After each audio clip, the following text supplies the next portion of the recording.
Hello and welcome to our YouTube news segment. I'm your host, John Miller, and today we're diving into the latest developments surrounding the race for the next House Speaker. Let's get started. In a surprising turn of events, U.S. Representatives Chip Roy and Michael Cloud, both Republicans from Texas, have publicly announced their opposition to House Majority Leader Steve Scalise.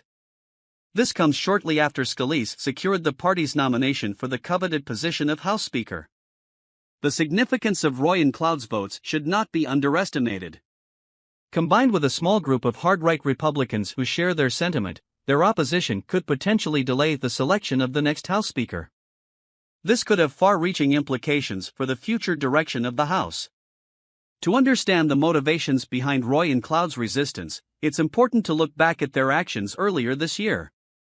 In January, these two Texas representatives, along with U.S. Representative Keith Self, resisted former Speaker Kevin McCarthy's bid for leadership.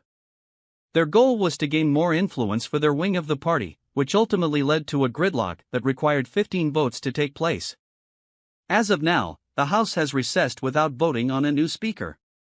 Republicans have not set a date for the next voting session, further adding to the uncertainty surrounding the selection process. Steve Scalise is currently running against House Judiciary Chair and Freedom Caucus co-founder Jim Jordan of Ohio to replace McCarthy as Speaker. McCarthy was removed from his position following a rebellion by 8 far-right members, none of whom were Texans.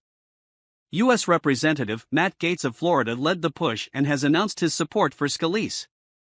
During a recent House Republican conference meeting, members voted for Scalise to be their party's nominee for the House-wide Speaker election, with 113 votes. Jordan received 99 votes. It's worth noting that Roy pushed for a rule change that would require a Speaker candidate to secure at least 217 votes in the Republican conference before scheduling a House-wide vote. This rule aimed to prevent a repeat of the public disarray witnessed during the January Speaker race.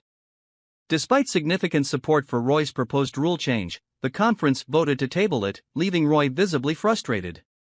He expressed his disappointment on social media, stating that calling a vote shortly after finishing one in the conference was unacceptable and purposeful.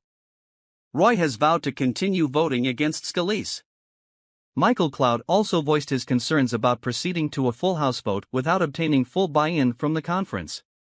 He described the move as extremely ill-advised and expressed his reluctance to support the nomination on the floor without further discussion. Leading up to the recent meeting, the Texas delegation was divided in their support for Scalise and Jordan. Members of the House Freedom Caucus tended to side more with Jordan, who also had the endorsement of former President Donald Trump.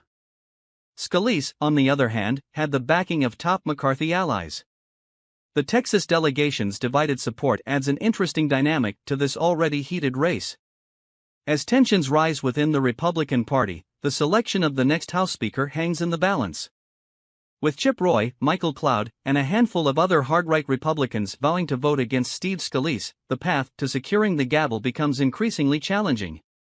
Will Scalise be able to overcome this resistance and unite the party, or will we witness a prolonged battle for the speakership? Only time will tell. Thank you for joining us today. Be sure to subscribe to our channel and hit the notification bell to stay up to date with the latest news.